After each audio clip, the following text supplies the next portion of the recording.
fresh မနာစင်ကမျိုးလေးချမ်းဆိုင်ဥသောရဲ့စောဖမ်းပါနော်ဥသောစိုက်ခင်းပါမညာသားတွေအတိခုတော်တော်များများခုပြီးတော့ကာရီလီတော့ချင်မောင်မင်းတော့ပြီးတော့ဘုံလုံးသီးပြီးတော့ဒါဘုံလုံးသီးတွေပါဝဘူးသီးပင်ဒါဘုံလုံးသီးတွေပြီးတော့ဒါချင်မောင်မင်းလေး green house ဆိုတော့တော်တော်ပူလေးဘောနော်လုံပိတ်ခန်းကြည့်ရတော့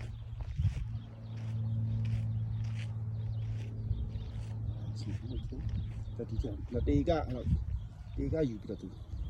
စိုက်ထားပါနော်ငှားတော့ဗောနော်ပိုင်ရှိသေးရပြန်ငှားတော့သူကတစ်နှစ်မှ$800ပဲပေးရတာနော်တစ်နှစ်လုံးမှပြီးတော့ဟောပါနော်ရေကတော့ကိုယ့်ရေရင်းကနေဟောလို့လျှက်စီမျိုးကိုပဲကုန်တာပေါ့နော်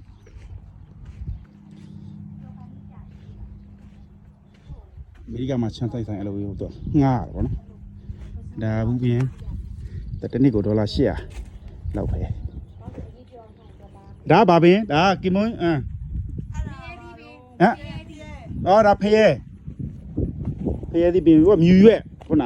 ဒါငါပြောပင်နောက်ကဘုံလုံးခုနပြောဘုံလုံးကြီးရိုက်ဒါကာရီလီဘူးပင်လေဘူးပင်ဘူးစင်တိတယ်ကဲဒါကဒီလို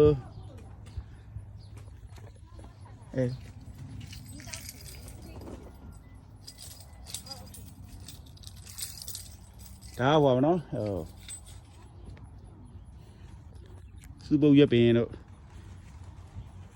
အစုံရှိတော့ဒီထဲမှာစူပုတ်ရွက်ပင်တွေရောပြီးတော့ဂွေးတော့ပင်တွေရောမကြီးပင်တွေရောပြီးတော့ဟို3နှစ်တရားရှိတဲ့တက်တန်းရှိတဲ့ရှောက်ပင်တွေရောနော်သူချန်ဆိုင်တာ3နှစ်တက်တန်းဆိုတော့ဒါဒီအောင်ယူပင်ဒါဂွေးတော့ပင်တွေဒါတော့ဟွာတွေပါနော်တန်တယ်လို့ပင်ဒါတော့ကြွေးတော့ပင်ပေါ့နော်ချမ်းမရှင်ဥစွာတော့မှာပင်ရောဘာလို့လဲအဲ့ဒီခုနေပေါ့နော်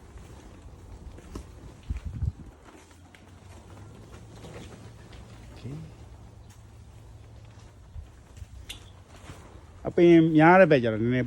အပူတက်တာဟုတ်တယ်ငါပြောပင်ဘာဘူးငါပြောပင်ဟိုဘက်ကတင်မောပင်အပင်တွေကတော့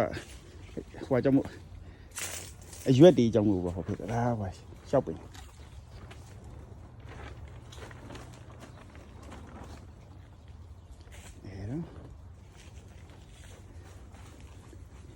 ကီမွန်ဂျင်ပင်နော်ကီမွန်ဂျင်ဒါကီမွန်ဂျင်ပင်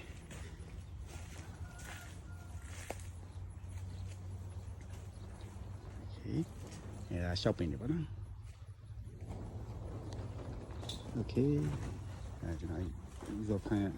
မ်းမှာရောက်နေပါတယ်